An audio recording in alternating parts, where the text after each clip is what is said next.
Hey, in this video, I'm going to talk about failure and success, and particularly in regards to creative projects and creative people. Mark Manson had this couple good quotes that made an impact on me. One was that confidence is not being assured of success, it's being comfortable with failure. And the idea that confidence is not, oh, I'm sure I can do this, and getting yourself super pumped up like I'm going to win, I'm going to do it, I'm going to succeed at this, but more, if I don't succeed, I'll be okay. World's not going to end if I do fail. I'll be fine. I'll get back on my feet. I'll get the next one. And I think that is a really good shift to make. It's one I've been working on making, still working on it. For example, I just announced yesterday that I'm going to teach an improv comedy class here in Bali, and putting out the announcement, immediately my mind starts going to, what if nobody signs up? And I start getting scared and nervous and anxious about what if no one shows up? And then my mind starts to try to convince me that no, people will show up. Don't worry, people will sign up. And then instead I'm having this argument back and forth in my head of the doubting voice being like, no one's going to sign up. And then the cheerleader voice saying, no, people will, don't worry. And then they're arguing back and forth. And then I remember this Mark Manson quote about being comfortable with failure. And so that's like kind of present for me right now is, okay, if no one does sign up, I'll be all right. I'm not depending on it to pay my rent or to eat. And does it look bad? I'd say that's the thing I'm more concerned about, is that it makes me look bad and it affects future endeavors, whether that's improv classes or improv shows or just my standing in the community here. And we just put on a good show on Thursday night, so I think my standing has gone up. But then what if no one shows up to the class? Then my standing will go down and people won't respect me in the same way. They won't like me. They'll kick me out of the community. This is where my mind goes, and feelings of fear and anxiety come up. And I think that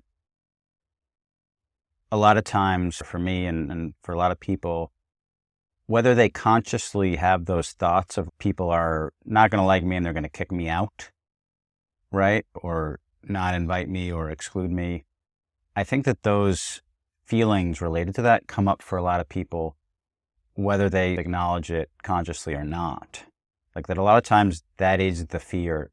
What we're all afraid of is that we're going to get kicked out of the tribe, because evolutionarily, I don't think that's a word. Evolution, we evolved in tribes. We evolved in tribes. We depended on each other to survive until recent human history. You didn't need to live in a tribe. There's a society set up that you could get by on your own.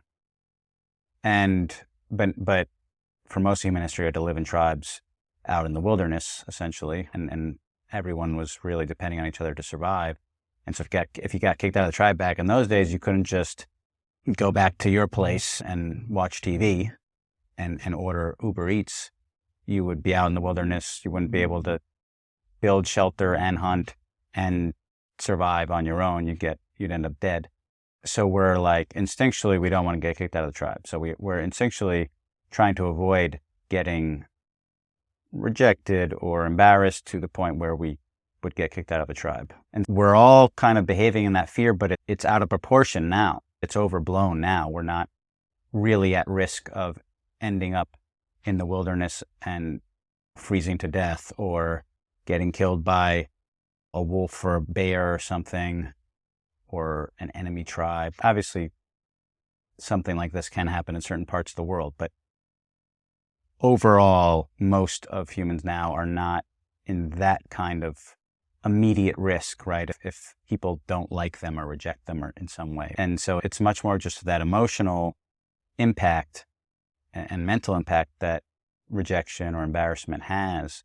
But because it's linked to survival, it feels a lot of times like it is the end of the world. It feels so extreme and so painful because our body's linking it to survival, but it's such an overreaction a lot of times. A lot of times it's just an overreaction because some people don't like you. All right, so you go meet some other people. One man or woman rejects you when you ask them out. You just go ask another one. Right now, with dating apps and everything, you have access to infinite amount of people in a lot of places if you're in a big enough city or town. And even in a small town, you still have access to more people than most of humans have had in history ever. In other words, the consequences aren't actually life-threatening in a lot of cases, but we're reacting like they are. Our body is. So I'm just, for myself, trying to become more aware of this because I just realize it's happening a lot. Like the more I'm like bringing awareness to it, I'm like, wait, why am I so scared about this? Or why am I so anxious about this? What would actually happen if the bad thing happened?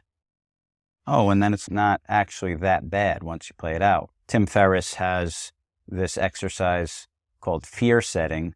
You just search on YouTube for Tim Ferriss fear setting and his TED Talk will come up. It's 8 or 9 minutes and he walks you through this exercise called fear setting, where you basically write out the things you're afraid of and you write out the consequences, like what would happen if things went to shit. What would happen, and then what would you do about it? Or what could you do about it if things went bad, right? And then when you do that, a lot of times you realize, okay, yeah, something could happen bad, but then I would do this and it wouldn't be that bad. Like it wouldn't be death. That's the thing, is even if it's bad, it's not going to be death in a lot of cases. And it becomes less scary because once your body can realize that it's not going to lead to death, it's less scared. It seems, I don't know if it seems to you like, sounds like whatever, but it actually makes a big difference. And so I'd encourage you to try it. Yeah, try the fear setting exercise, or just bring more awareness to the fact that your fear of something is most likely overblown. It's most likely an overreaction that's coming from this instinctual link to survival.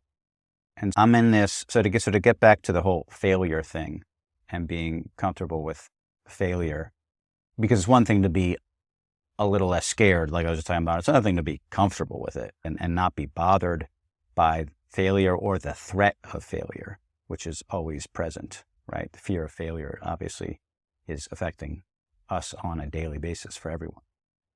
And I'm looking at, what am I trying to do overall? Like, what's the point of what I'm doing? And what's the bigger project or mission? I think it's very easy to get caught up on the specific thing that we're doing and whether that is a success or failure versus the bigger picture, the bigger mission or the bigger project, and whether that's a success or failure. And then, so that's one thing, is like not getting so caught up on the small things. What am I, for example, with the improv thing, what am I actually trying to do here? Is it teach one great class? No, but that would be cool too. But the bigger thing is I'm trying to build more of an improv community and kind of up-level the improv itself, like how funny it is, how compelling it is, how entertaining it is. And so to put on better shows and just have better entertainment for people here, because here where I am in Bali, there's not that much entertainment options, like live shows. There's a lot of music, that's about it. But as far as comedy, there's no stand-up or barely any. Occasionally there is some. And improv exists, but the shows they've been all right. But I'm trying to up-level it by teaching classes and teaching people how to do it better and funnier, and keeping my eye more on that mission of, okay, the goal is to just up-level the improv and up-level the shows and up-level the entertainment and the community. I could do that even if this next class is a failure. Even if no one signs up for this next class, that doesn't end the whole mission, right? So that's one example of keeping an eye on the bigger picture, the bigger mission. And I think that's the case for a lot of things. Is, okay, I got rejected for that particular job or that particular woman that I asked out. Okay, but what's the bigger mission? It's, okay, I want to find a long-term partner. I want to have a career, some kind of career or occupation that is fulfilling and making money and all that, I can still do that, right? It's part of the bigger picture. The other thing is that Mark Manson said that had an impact was that success and failure are fuzzy concepts in your head before you do something, not after. And afterwards, most things are a combination of success and failure. Most things have some success within them, some failure within them. And this idea of something being a success or failure is present before you do something, and it's generally fuzzy. Now, obviously, you can get more specific beforehand, like before you do anything, you can say, okay, what would make this a success? And identify and write it down perhaps. And then if you hit those benchmarks, you call it a success, right? But those only work for certain things. It has to be something measurable. I think a lot of times it's not measurable. Whatever our ideas of what success is going to be, it's not measurable. And then it's, okay, was that a good show? Was that a good date? Was that a good speech? Was that a good time with my friends? Or whatever the case may be. It's generally more predicated on feeling good. Did people have a good time? Did you have a good time?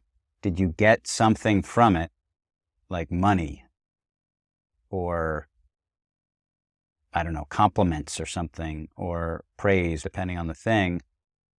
But that's all loose and vague unless you actually identified, okay, you want to make, if it's something, business obviously tends to be more measurable.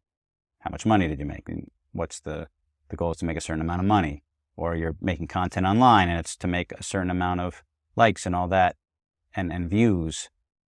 But I think in general, it is pretty vague. And even when we hit those number benchmarks, we're like, yeah, it could have been better. And I could have got also somebody offering me a job or whatever, or it leads to something else and that didn't lead to anything else that I can see. So in other words, Mark Manson said it ends up being a mix of failure and success in most cases. And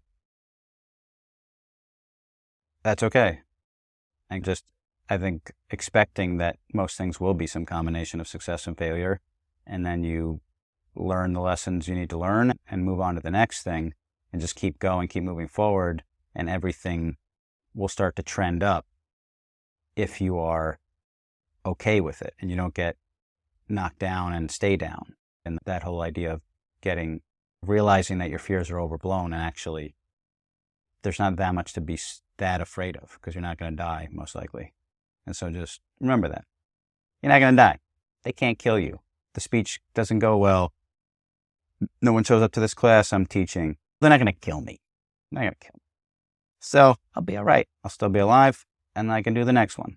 Yeah, I think that's maybe a good spot to end this on, is just when you're scared to do something or scared of some consequences, you're getting anxious before something, an event or a job or a date or anything, just remind yourself, man, they're not going to kill you. You'll be all right.